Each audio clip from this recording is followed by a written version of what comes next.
আপনারা ইতিমধ্যেই জেনে গেছেন যে 9 সেপ্টেম্বর গতকাল অনুষ্ঠিত ডাকসু নির্বাচনে ইসলামী ছাত্র শিবির বিপুল সাফল্য পেয়েছে।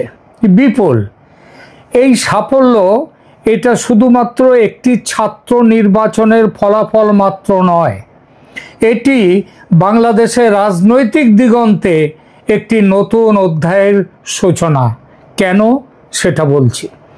এই নির্বাচনে ছাত্র শিবির সমর্থিত ঐক্যবদ্ধ শিক্ষার্থী জোট 28টি পদের মধ্যে 23টি পদে জয়লাভ করেছে। শিবিরের প্রার্থী আবু সাদিক কায়েম উপসভাপতি হিসেবে 14,042 ভোট পেয়ে জয়ী হয়েছেন, যেখানে তার নিকটতম প্রতিদ্বন্দ্বী বিএনপি ছাত্র দলের আবিদুল ইসলাম খান পেয়েছেন মাত্র 5,708 ভোট। প্রায় 10,000 ভোটের, প্রায় 9,000 ভোটের মতো ভোটের ব্যবধান। সাধারণ সম্পাদক পদেও শিবিরের এস এম ফরাদ পেয়েছেন 10,794 ভোট এবং সহ সাধারণ সম্পাদক পদে মহিউদ্দিন খান পেয়েছেন 11,772 ভোট। এই বিজয় কোনো সাধারণ নির্বাচনী ফলাফল নয়, এটি 1971 সালের স্বাধীনতার পর প্রথমবার কোনো ইসলামী ছাত্র সংগঠন এত বড় বিজয় লাভ করল। এর ফলে সংকটটা কোথায় আসছে দেখুন। বিএনপির সংকট এবং বিএনপির সংকট এসছে। বিএনপির সংকট এত সরাসরি নয়, কিন্তু ছাত্র দলের ভয়ঙ্কর পরাজয়। ছাত্রদলকে বিএনপির ছাত্র যে সংগঠন, ছাত্রদলের এই শোচনীয় পরাজয়ের পেছনে রয়েছে বিএনপির দীর্ঘদিনের রাজনৈতিক দ্বিচারিতা। নির্বাচনের আগে ছাত্রদল জামাত এবং ছাত্র শিবিরের বিরুদ্ধে যুদ্ধ অপরাধী, ইসলামী মৌলবাদী এবং পাকিস্তানের দালাল বলে বিভিন্ন অভিযোগ তুলেছিল, কিন্তু ছাত্র সমাজ ভুলে যায়নি যে বিএনপি নিজেই একই দোষে দুষ্ট। ইতিহাসের দিকে তাকালে দেখা যায় 1972 সালে সংবিধানের 38 অনুচ্ছেদের মাধ্যমে ধর্মভিত্তিক রাজনীতি নিষিদ্ধ করা হয়েছিল, কিন্তু 1976 সালে প্রেসিডেন্ট আবু সাদাত মোহাম্মদ সায়েম এই অনুচ্ছেদ বাতিল করে দেন এবং পরবর্তীতে বিএনপির প্রতিষ্ঠাতা জিয়াউর রহমান তিনি জামাত এবং ইসলামী রাজনীতির উপর নিষেধাজ্ঞা তুলে নেন। কে তুলেছিলেন? জিয়াউর রহমান, বিএনপির প্রতিষ্ঠাতা। 2001 সালে বিএনপি জামাত জোট সরকার গঠন করে এবং এই দুই প্রধান যারা যুদ্ধ অপরাধী ছিল 71-এ, মতিউর রহমান নিজামী ও আলী আহসান মুজাহিদকে মন্ত্রী বানায়। ঠিক তো? ছাত্র শিবিরের কি করেছে? ছাত্র শিবিরের কৌশল এবং তাদের যে ছাত্রদের সমর্থন মানে জনসমর্থন, তার কি কারণ? ছাত্র শিবির তাদের বিজয়ের পর একটা দারুণ কাজ করেছে, আমি বলবো। তারা বিজয়ের পর সাধারণভাবে ছাত্ররা এবং ঐতিহ্যবাহী বিজয় শোভাযাত্রা বার করে, কিন্তু ছাত্র শিবির বিজয় শোভাযাত্রার পরিবর্তে রাতভর নামাজ ও দোয়া মাহফিলের মাধ্যমে উদযাপন করার ঘোষণা দিয়েছে। এটি একটি সুচিন্তিত রাজনৈতিক বার্তা। তারা এই বিজয়কে শুধু নির্বাচনী সাফল্য নয়, বরং আল্লাহর দেয়া একটি পবিত্র দায়িত্ব হিসেবে দেখছে। দেখেছেন পার্থক্যটা? ছাত্র শিবিরের বিজয়ের পেছনে কয়েকটা মূল কারণ আছে। প্রথমত, তারা একটি স্পষ্ট আদর্শিক অবস্থান নিয়ে এগিয়েছে। বিএনপির দিশাহীন রাজনীতির বিপরীতে ছাত্র শিবির তাদের ইসলামী আদর্শের প্রতি অটুট আস্থা রেখেছে। দ্বিতীয়ত, ঢাকা বিশ্ববিদ্যালয়ে তাদের আগের কোনো দুর্নাম ছিল না, কারণ তারা আগে কখনো এখানে ক্ষমতায় ছিল না, তাই কোনো পুরনো দুর্নাম তাদের পেছনে টানেনি। তৃতীয়ত, জুলাই আন্দোলনের সময় গঠিত গোপন কৌশল তারা ভালোভাবে রপ্ত করেছিল, যা ছাত্রদল, বিএনপির ছাত্রদল যেটা আয়ত্ত করতে পারেনি। পাকিস্তানের প্রতিক্রিয়া এবং আন্তর্জাতিক যে মাত্রা এই ডাকসু নির্বাচনের, সেটা একটু শুনুন। ছাত্র শিবিরের বিজয়ের পর পাকিস্তানের জামায়াতে ইসলামী তারা অভিনন্দন বার্তা পাঠিয়েছে। আর পাকিস্তান থেকে বলা হয় যে লাহোর হচ্ছে যেমন পাকিস্তানের জামায়াতে ইসলামীর হেডকোয়ার্টার, তেমনি বাংলাদেশের জামায়াতে ইসলামীর হেডকোয়ার্টারও হচ্ছে লাহোর। তো জামায়াতে ইসলামী পাকিস্তান তারা কি বলেছে? তারা বলেছে বাংলাদেশে নতুন ইতিহাস সৃষ্টি হয়েছে। এই প্রতিক্রিয়া স্পষ্ট করে দেয় যে এই বিজয়ের আন্তর্জাতিক মাত্রা রয়েছে এবং এটি বাংলাদেশের রাজনীতিতে আমূল পরিবর্তনের সূচনা করবে। বাংলাদেশের রাজনৈতিক বিভাজনটা একটু আমরা আলোচনা করি, এই প্রসঙ্গে তার দরকার আছে। আজকের বাংলাদেশে দুটো স্পষ্ট রাজনৈতিক ধারা দেখা যায়। প্রথম ধারা মুক্তিযুদ্ধ বিরোধী পাকিস্তানপন্থী ধারা, এর নেতৃত্ব দিচ্ছে জামায়াতে ইসলামী। ডাকসু নির্বাচনে ছাত্র শিবিরের বিজয় এই ধারার শক্তি প্রদর্শন এবং জনগণের কাছে তাদের গ্রহণযোগ্যতা কতটা সেটা বুঝিয়ে দিয়েছে। আর দ্বিতীয় ধারাটা কাদের? দ্বিতীয় ধারা হচ্ছে মুক্তিযুদ্ধপন্থী স্বাধীনতার ধারা। এই ধারার প্রতিনিধিত্ব করছে কে? একমাত্র আওয়ামী লীগ আর বিএনপি। তারা এই দুই ধারার মাঝামাঝি ঝুলে আছে। তারা নিজেদের সুবিধা মতো তারা তাদের ব্যবস্থা করে নেয়।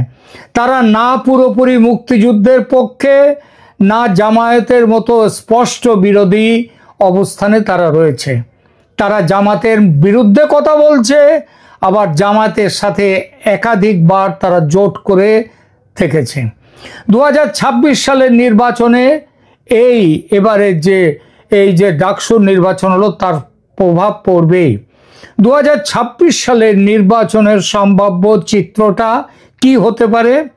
আগামী ফেব্রুয়ারি 2026 সালে যে জাতীয় নির্বাচন অনুষ্ঠান হওয়ার কথা, তাতে আমরা একটা নতুন রাজনৈতিক সমীকরণ দেখতে পাব। সাম্প্রতিক জরিপে যেটা দেখা যাচ্ছে, বিএনপির সমর্থন 16%, জামায়াতের 11%, আওয়ামী লীগের 9%, কিন্তু 38% ভোটার এখনো সিদ্ধান্তহীন। তারা কোনো সিদ্ধান্ত নেয়নি এখনো। তবে এই সিদ্ধান্তহীন ভোটারদের মধ্যে যুব প্রজন্মের প্রাধান্য রয়েছে, যারা যুব নেতৃত্বাধীন দলের দিকে ঝুঁকতে পারে। আর যারা স্বাধীনতাপন্থী তারা অবশ্যই যাবে, যারা মুক্তিযুদ্ধপন্থী তারা যাবে অবশ্যই আওয়ামী লীগের দিকে, বিএনপির দিকে নয়। আর যারা মুক্তিযুদ্ধের বিরোধী পক্ষে, ইসলামী আন্দোলনের পক্ষে, তারা যাবে জামায়াতের দিকে। বিএনপি কোথাও নেই। জামাত এখন অন্যতম অন্যান্য ইসলামী দলগুলোর সাথে জোট গঠনের চেষ্টা করছে। তারা জানে যে একা লড়াই করলে হয়তো কোনো সংখ্যাগরিষ্ঠতা অর্জন করা কঠিন, কিন্তু একটি শক্তিশালী ইসলামী জোট গঠন করতে পারলে তারা প্রধান শক্তি হিসেবে আবির্ভূত হতে পারে, সে সম্ভাবনা যথেষ্ট। বিএনপির দুর্দশা তাহলে কোথায় এবং বিএনপির ভবিষ্যৎ? বিএনপি এখন একটি গভীর রাজনৈতিক সংকটের মধ্যে দিয়ে যাচ্ছে। গত জুলাইয়ের পর থেকে, আগস্টের পর থেকে তাদের মুখ্য পরিচয় হয়েছে চাঁদাবাজের দল। একদিকে তারা জামায়াতের সাথে দীর্ঘ জোট করেছে, তারা অন্যদিকে এখন জামায়াতকে যুদ্ধ অপরাধী বলে আক্রমণ করছে। যখন ধানমন্ডির 32 নম্বর বাড়ি ভাঙার বিরুদ্ধে তাদের কোনো ভূমিকা নেই, 32 নম্বর হচ্ছে স্বাধীনতার সপক্ষের সেই বাড়ি, সেটা একটা তাদের তীর্থস্থান স্বাধীনতাপন্থীদের, মুক্তিযুদ্ধপন্থীদের। আর সেখানটায় সেদিন কিছু করেছে বিএনপি কোনো প্রতিবাদ করেছে? কিছুই করেনি। সামনাসামনি তো প্রতিবাদ করেনি।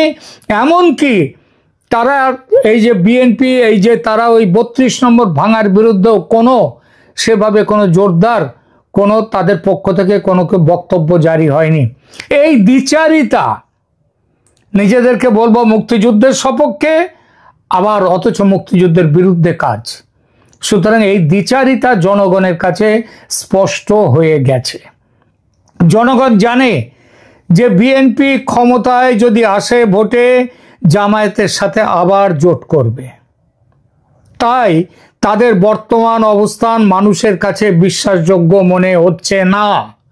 আর ডাকসু নির্বাচনে ছাত্র দলের এই শোচনীয় পরাজয় বিএনপির এই রাজনৈতিক সংকটেরই প্রতিফলন। এবার আসি আন্তর্জাতিক বাস্তবতা এবং যুক্তরাষ্ট্রের কি অবস্থান সেই বিষয়ে। এই পরিস্থিতিতে আন্তর্জাতিক শক্তিগুলো, বিশেষ করে যুক্তরাষ্ট্র, একটি কঠিন অবস্থানে পড়েছে। এতদিন তারা বিএনপিকে আওয়ামী লীগের বিকল্প হিসেবে দেখে এসেছে এবং তারা ভেবেছে নির্বাচনে বিএনপি জিতবার পরে তারা তাদেরকে দিয়ে আমেরিকার স্বার্থগুলো পূরণ করবে। কিন্তু বিএনপির ক্রমাগত দুর্বলতা এবং জামায়াতের শক্তি বৃদ্ধির ফলে আমেরিকা এবং পশ্চিমা শক্তির সমস্ত হিসাব নিকাশ বদলে গেছে, বদলে যাচ্ছে। যুক্তরাষ্ট্র কখনোই যুদ্ধ অপরাধী এবং মৌলবাদী শক্তিকে প্রকাশ্যে সমর্থন করতে পারবে না। এর ফলে তাদের একমাত্র বিকল্প হয়ে দাঁড়াবে আওয়ামী লীগ।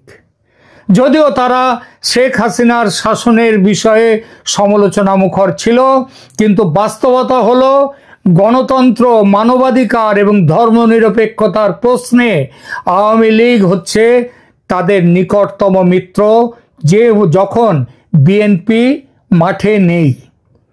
এবার ডাকসু নির্বাচনের এই ফলাফল আমাদের কয়েকটা গুরুত্বপূর্ণ শিক্ষা দিচ্ছে। প্রথমত, জনগণ স্পষ্ট রাজনৈতিক অবস্থান চায়। দুমুখ নীতি এবং সুবিধাবাদী রাজনীতি, যেটা এখন বিএনপির ধর্ম হয়ে দাঁড়িয়েছে, সেটাকে তারা পছন্দ করে না এবং এই রাজনীতির যুগ শেষ হয়ে যাচ্ছে। দ্বিতীয়ত, আদর্শিক রাজনীতির গুরুত্ব বাড়ছে। যারা তাদের আদর্শের প্রতি সৎ এবং অটুট, তারাই জনসমর্থন পাচ্ছে এবং পাবে। তৃতীয়ত, তরুণ প্রজন্ম রাজনীতিতে নতুন মাত্রা আনছে। তারা পুরনো দলীয় রাজনীতি চেয়ে আদর্শ ভিত্তিক রাজনীতিকে বেশি গুরুত্ব দেয়। এটা দুদিকেই আছে।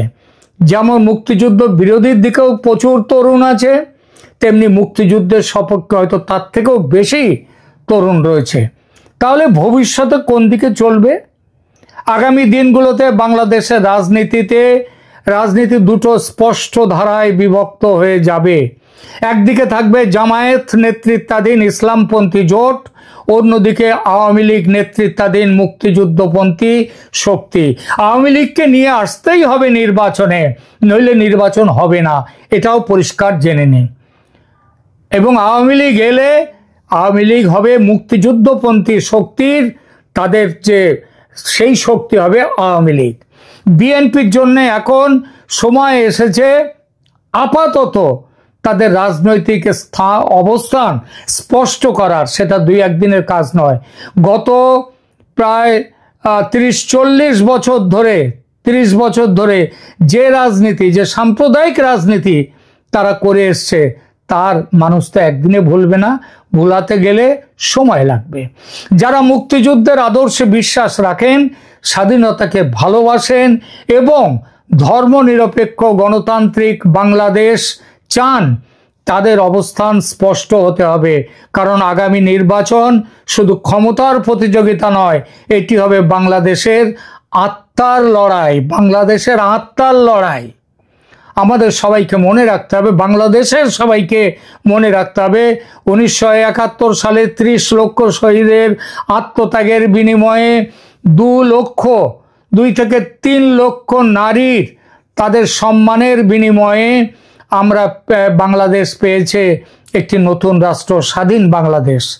সুতরাং বাংলাদেশের মানুষের তাদের সামনে তাদের নিজেদেরকে প্রশ্ন করতে হবে, তারা কি সেই স্বাধীনতার আদর্শ রক্ষা করবে, নাকি আবার পেছনের দিকে হেঁটে পূর্ব পাকিস্তানের দিনে ফিরে যাবে। ডাকসু নির্বাচনের এই ফলাফল একটি সতর্ক বার্তা। বাংলাদেশের মানুষের এখনই সচেতন হতে হবে এবং সঠিক পথ বেছে নিতে হবে।